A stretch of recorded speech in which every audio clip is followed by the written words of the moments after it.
तो चलिए आज बात करते हैं उन बुनियादी चीजों की जिन पर कोई भी देश टिका होता है। ये वो बिल्डिंग ब्लॉक्स हैं जिनके बिना एक राष्ट्र की कल्पना भी नहीं की जा सकती। और इन स्टडी नोट्स की मदद से हम इन सभी को एक एक करके समझेंगे। कभी सोचा है कि एक इतना बड़ा देश जिसमें करोड़ों लोग रहते हैं, वो रोज बरोज ठीक से काम कैसे करता है? आखिर वो कौन सी अदृश्य शक्ति या ढांचा है जो सब कुछ संभालता है? आज हम इसी बड़े सवाल का जवाब ढूंढने वाले हैं। तो हमारी कहानी शुरू होती है राज्य से। इसे किसी भी इमारत की नींव की तरह समझिए। अगर नींव ही मजबूत नहीं तो ऊपर कुछ भी खड़ा नहीं रह सकता। तो राज्य का मतलब सिर्फ नक्शे पर बनी लकीरें नहीं है, ये उससे कहीं ज्यादा है। ये एक पॉलिटिकल आइडिया है, एक ऐसा सिस्टम है जिसकी अपनी पहचान है, अपने नियम हैं और अपनी शक्ति है।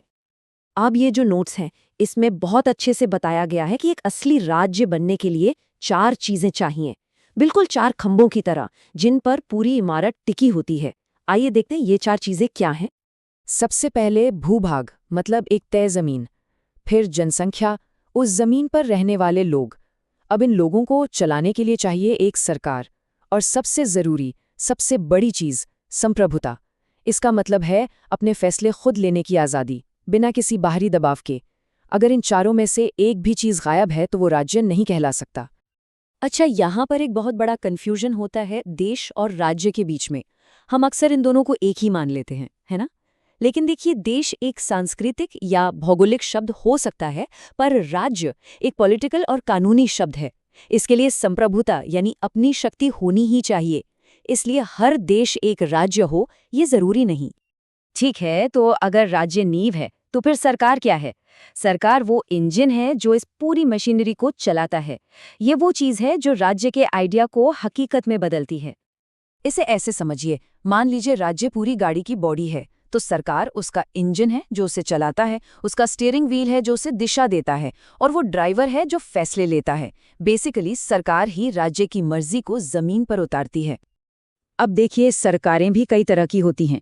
एक तरफ है राजतंत्र, जहां राजा या रानी का राज होता है और पावर विरासत में मिलती है। और दूसरी तरफ है लोकतंत्र, जहां पावर जनता के हाथ में होती है और चुनावों से मिलती है। लेकिन पावर यानी शक्ति एक खतरनाक चीज हो सकती है। तो सवाल ये उठता है कि सरकार को बेलगाम होने से कैसे रोका जाए? इसका जवाब सरकार की बनावट में ही छिपा है। और इसका जो आइडिया है ना, वो बहुत ही सिंपल लेकिन बहुत पावरफुल है। शक्ति को बांट दो। किसी एक के हाथ में सारी पावर देने के बजाय उसे 3 हिस्सों में बांट दिया जाता है, ताकि एक दूसरे पर नजर रखी जा सके। ये 3 शाखाएं हैं, विधायिका, कार्यपालिका और न्यायपालिका। और कमाल की बात यह है कि तीनों बराबर हैं, कोई किसी से बड़ा नहीं। ये पावर का एक बहुत ही नाजुक बैलेंस है। इसे और सिंपल करते हैं। विधायिका ये रूल्स बनाती है, मतलब कानून लिखती है। कार्यपालिका ये उन कानूनों को लागू करती है। और न्यायपालिका वो एक रेफरी की तरह है जो ये देखती है कि सब लोग नियमों का पालन कर रहे हैं या नहीं। यही बंटवारा सत्ता को कंट्रोल में रखता है।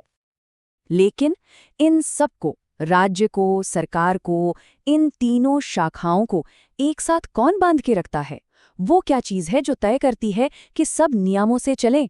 जवाब है संविधान।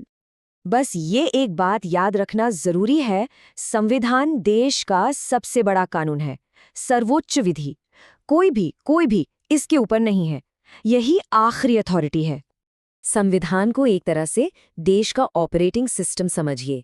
ये सरकार के लिए सब कुछ सेट करता है कि वो क्या कर सकती है, और शायद उससे भी ज्यादा जरूरी कि वो क्या नहीं कर सकती।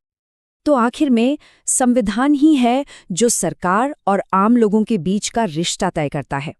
ये सरकार की शक्ति पर लगाम लगाता है और लोगों को उनके मौलिक अधिकार देता है। ये सिर्फ एक किताब नहीं है, ये एक निष्पक्ष और न्यायपूर्ण समाज का वादा है।